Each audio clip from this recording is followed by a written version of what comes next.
Are you getting bored with regular dosa or want to make instant oats dosa? This recipe is ideal in your weight management. Rich in healthy fats, maintain blood sugar levels, and can be included in your fitness journey.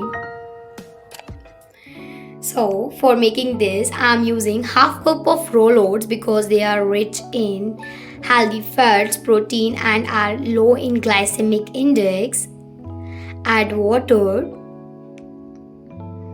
I'm soaking the oats because it reduces phytate content, which is a nutrient inhibitor. So, for better assimilation of oats or any other grain, it is ideal to soak them.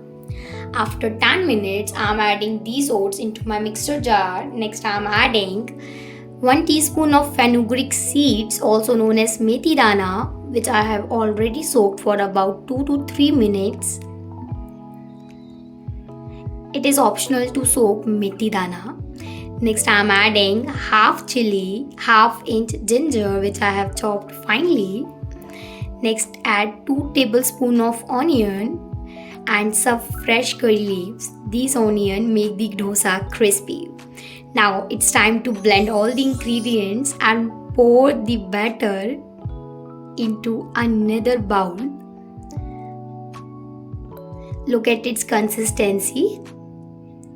Next, turn on the flame, grease oil. The oil I am using is mustard.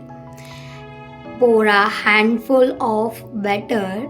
Spread it in circular direction all over the tawa.